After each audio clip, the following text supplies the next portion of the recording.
जुल्फ़िकार अली भुट्टो, तो अजीम कायद थे वो पाकिस्तान। नवाज शरीफ, ये तो बदतरीन लुटेरा है पाकिस्तान का। मौलाना फजल रहमान, फजलुर रहमान, अल्लाह उनको हिदायत दे, मैं क्या कह सकता हूँ।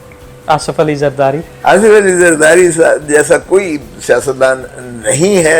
इमरान खान, इमरान खान दलेर है। तो अभी अनकरीब देखेंगे, जो जो 12 अगस्त करीब आएगा, ये और ज्यादा जो है इनके अंदर इंतशार। ये लोटे जो हैं, ये इनको बड़ी बुरी मार पड़नी है। अंदर से ये नहीं चाहते कि इलेक्शंस हो। जब तक बल्ले का निशान बैलेट पेपर पर होगा, इनको बहुत बुरी मार पड़नी है। गढ़ा तो खोदा है, उसमें हमने पीटीआई को फेंका है, इमरान को फेंका है। इनका क्या ख्याल है, ये उसमें नहीं गिरेंगे। धमकी दी गई ईमान मजारी उसकी बेटी की। ज़ियाउल हक ने भी ये काम नहीं किया था। 3 नस्लें आपने गिरवी रख दी हैं। चाइना को और जर्मनी को हम कर्जे दिया करते थे। क्या आने वाले वक्त में लतीफ़ खोसा पीटीआई ज्वाइन करेंगे?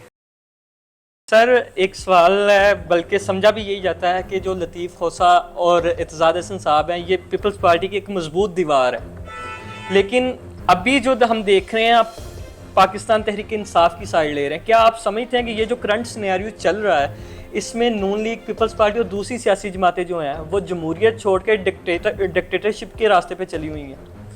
देखें, हमारा जो पाकिस्तान पीपल्स पार्टी की बुनियाद भी और पीपल्स पार्टी की रूह भी, बाबा शहीद को देख लें, वो अवामी ताकत से जो है प्राइम मिनिस्टर बने। रानी शहीद बेनज़ीर भुट्टो को देख लें, वो भी अवामी एक सैलाब और समंदर के साथ जो है इक़्तिदार में आई थी। उनकी तायीद और हिमायत और उनके वोटों पर आई थी। अब बदकिस्मती से अगर ड्राइंग रूम्स की पॉलिटिक्स हो गई है या इलेक्टेबल्स की सियासत पे हमने ज़्यादा इन्हसार किया है। ये बुनियादी तौर पर इलेक्टेबल्स जो है ना, ये डेपुटेशन पर होते हैं। ये वो परिंदे हैं, जहाँ चोगा मिलता है ना, ये वहीं चले जाते, उधर चले जाते हैं। अब अगर डेपुटेशनिस्ट ने इनको वापस बुलाया है, तो अब ये पेरेंट डिपार्टमेंट में चले गए हैं, जिसको अब इत्तेहाद पार्टी, जो भी नाम है इसका बना है, इत्तेहाद पाकिस्तान, इस्तेहकाम पाकिस्तान, इस्तेहकाम पाकिस्तान पार्टी, IPP, जो भी है, ये सारे उनका किंग्स पार्टी है। जी। अब ये किंग्स पार्टी, ये जो डेपुटेशनिस्ट थे, वो वापस अपने पेरेंट डिपार्टमेंट में चले गए। अब इनको किस तरह से आज भी मैं देख रहा था कि ये आपस में लड़ रहे हैं। बिल्कुल। अब मुस्लिम लीग नून ने कह दिया है कि जी हम तो हर सीट पर अपना उम्मीदवार खड़ा सीट एडजस्टमेंट हम नहीं करेंगे। IPP का क्या बनेगा? वो बरहम हो गए कि भाई हमें जो डेपुटेशन पर लेकर गए थे, अब हमारा क्या बनेगा। और पाकिस्तान पीपल्स पार्टी, जो हमारा इख्तलाफ है, हमारा इख्तलाफ ये है कि कभी भी ज़ियाउल हक की बाक़ियात के साथ पीपल्स पार्टी को शामिल नहीं होना चाहिए। हम कहते हैं कि ये भुट्टो के कातिल हैं, ज़ियाउल हक के साथ साथी हैं, उन्हीं की कोख से जन्म लेने वाले हैं, और इन्होंने मिठाइयाँ बांटी, और ये ज़ियाउल हक के मुतमन्ना वारिस हैं, और इन्होंने बीबी की गंदी तस्वीरें फेंकी थी। इनके साथ पीपल्स पार्टी नहीं चल सकती। अब अगर आप अंदाज़ा करें, पीपल्स पार्टी भी इस पर बरहम है कि पंजाब में हमने अगर इनकी बी टीम बन के किया तो हमें कितनी सीटें, इनको भी कुछ नहीं मिल रहा। तो अभी अनकरीब देखेंगे, जो जो 12 अगस्त करीब आएगा, ये और ज़्यादा जो है इनके अंदर इंतशार फैलता जाए। फिर वही पहले वाली सियासत आ जाएगी कि ये लोटे जो हैं, ये इनको बड़ी बुरी मार पड़नी है।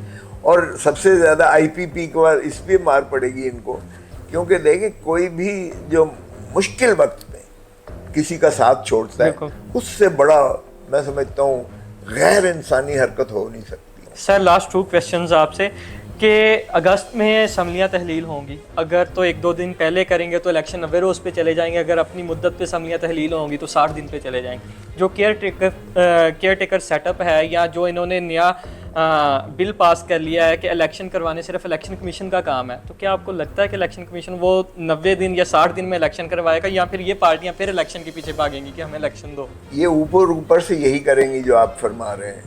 अंदर से ये नहीं चाहते कि इलेक्शन हो। ओके। जैसे मैंने कहा कि जब तक बल्ले का निशान बैलेट पेपर पर होगा, इनको बहुत बुरी मार पड़नी है। सो इसलिए ये रिस्क नहीं लेंगे, क्योंकि इन्होंने 200 केसेस किए हैं ना। तो फिर ये अगर ये तवक्को करते हैं कि हमने गढ़ा तो खोदा है, उसमें हमने फेंका है एक पार्टी को, ठीक है, PTI को फेंका है, इमरान को फेंका है, इनका क्या ख्याल है, ये उसमें नहीं गिरेंगे। बिल्कुल। لامحالہ پھر اس میں گریں گے. اگر آپ نے ایک ایسی ہی ریت ڈال دی ہے تو پھر آپ کے کیسز سارے کھلیں گے. اور یہ تو اقتدار میں آئے ہی اپنے کیسز ختم کرنے کے لیے. یہ عجیب اتفاق ہے کہ یعنی یہ تو امیر سے امیر تر ہوتے چلے گئے اور دھرتی ماں پاکستان جو ہے وہ غریب سے غریب تر ہوتا چلا جا رہا ہے. سر آپ نے لوٹوں کی بات کی کہ خان صاحب کو مشکل وقت میں بڑے بڑے نام جو ہیں وہ چھوڑ گئے, لیکن اسی دوران کچھ ایسے چہرے سامنے آئے ہیں, خواتین میں خاص طور پہ 2 خواتین طیبہ راجہ اور صنم جوید, جو ابھی تک اسٹل جیل میں ہے, جن میں سے ایک کا تو جرم صرف یہی بن گیا کہ اس نے اپنا دوپٹہ پھینکا تھا طیبہ راجہ نے. کیا آپ کو لگتا ہے کہ ان سے وہ 2 خواتین بہتر ہیں؟ دیکھیں بہتر تو وہ پارٹی بتا سکتی ہے, خان صاحب بتا سکتے ہیں یا اللہ کے نزدیک کون بہتر ہے, لیکن یقیناً اگر وفا نہیں ہے تو وہ انسان ہی نہیں ہے. پھر جانور اور انسان میں کیا فرق ہے؟ تو اس لیے جو وفادار ہے اور وہ ساتھ کھڑا ہے وہ میں سمجھتا ہوں بالکل وہ بہتر انسان ہے. اور جو مشکل وقت میں جو ہے چھوڑ جاتا ہے, لیکن کچھ میں آپ کو بتاؤں کچھ مجبوریاں بھی بہت ساری آئی ہیں. ہم نے دیکھا کہ شیریں مزاری کی 5 دفعہ ضمانت ہوئی لیکن اس کو مخلصی نہ ملی. پھر اس کو دھمکی دی گئی ایمان مزاری اس کی بیٹی کی. تو میں نہیں سمجھتا کوئی ماں بھی جب بیٹی کے کی زیادتی کی بات کوئی کرے تو وہ کہے گی میری سیاست سے توبہ ہے. سر یہ کیا ہمارا کلچر تھا؟ نہیں, کبھی نہیں تھا. ضیاء الحق نے بھی یہ کام نہیں کیا تھا. اب جو کچھ ہوا ہے آپ کی سوچ ہے جو کچھ ہوا ہے اس وقت, اور پھر عورتوں کے ساتھ جو کیا گیا ہے, ان کی ننگی تصویریں بنا کر کہا گیا ہے کہ وائرل کر دیں گے اگر تم نے نہ دیا بیان یا سیاست سے کنارہ کشی نہ کی. مجھے بتائیں کوئی انسان یہ تو برداشت کر سکتا ہے؟ یہ کوئی اس کو کوئی نہیں کر سکتا. سر وہی کہ جالب صاحب یہی کہتے ہیں کہ جس دیس میں ماؤں بہنوں کو یار اٹھا کے لے جائیں, وہی سلسلہ اب چلا ہوا ہے. تو سر لاسٹ پہ یہ شریفانہ دور میں ایک شریفانہ سا سوال کہ شہباز شریف صاحب کہتے ہیں کہ ریاست کو بچانے کے لیے ہم نے اپنی سیاست کو داؤ پہ لگا لیا. کیا آپ کو لگتا ہے؟ دیکھیں یہ تو شرم آنی چاہیے کہ یہ کہتے ہیں کہ جی ہمیں IMF سے قرضہ مل گیا. ارے بھائی 25 کروڑ عوام کی غیرت عزت اور ناموس کو آپ نے بھکاری بنا کے رول کے ذلیل کر دیا. یہ فخر کی بات ہے. مجھے بتائیں 3 نسلیں آپ نے گروی رکھ دی ہیں, 3 نسلیں گروی قرضے لے کے پاکستان.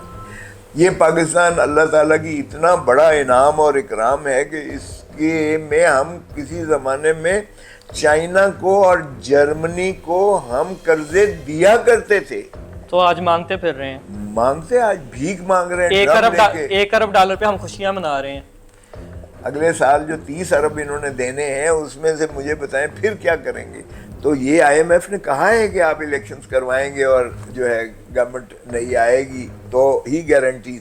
اور IMF کے وفود جا کے PTI سے بھی ملے ہیں, جا کے ان سے بھی انہوں نے بات کی ہے کہ آپ اس کے گارنٹی دیں, گارنٹر بنیں کہ آپ بھی اس کو تسلسل جاری رکھیں. ظاہر ہے پیسے دینے والا تو اپنے پیسے میں انٹرسٹڈ ہوتا ہے کہ میرا پیسہ بھی واپس ہو, مجھے جو سود ملنا ہے وہ بھی پروفٹ ملنا ہے وہ بھی مجھے ملے. ابھی تو ہم سود دے رہے ہیں, قرضہ تو ہم نے اتارا ہی نہیں ہے. سود دینے کے لیے بھی ہم قرضہ لے رہے ہیں. سر میں 4 نام لوں گا, ان 4 ناموں کے لیے ایک ورڈ.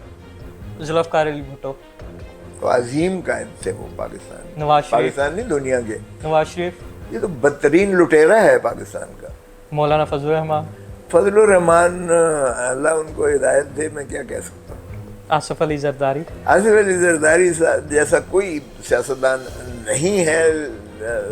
میں توقع کرتا ہوں کہ آصف علی زرداری بھٹو اور بے نظیر کے مشن پر چلیں گے. اور لاسٹ پہ عمران خان دلیر ہے اور ہٹ درمی کرتا ہے. عمران خان کو میرے خیال میں he has to settle down.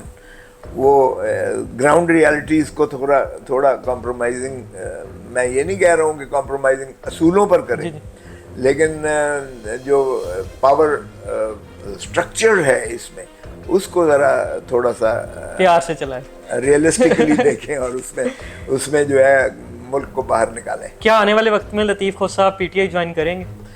نہیں, دیکھیں لطیف کھوسہ ہر اس مظلوم کے ساتھ ہے اور آئین کے ساتھ ہے. میں دھرتی ماں کے ساتھ ہوں, پاکستان کے ساتھ ہوں, پاکستان کے آئین کے ساتھ ہوں اور پاکستان کی عوام کے ساتھ ہوں. اس کے بعد میرے نزدیک کوئی پولیٹیکل پارٹی آتی ہے. بہت شکریہ سر. ناظرین جیسا کہ آپ نے لطیف خوسا صاحب کی گفتگو سنی، اگر آپ کو ہمارا یہ پروگرام پسند آئے تو چینل کو سبسکرائب کریں. تب تک اپنے ہوسٹ سامرانہ کو دیں اجازت. اللہ نگہبان.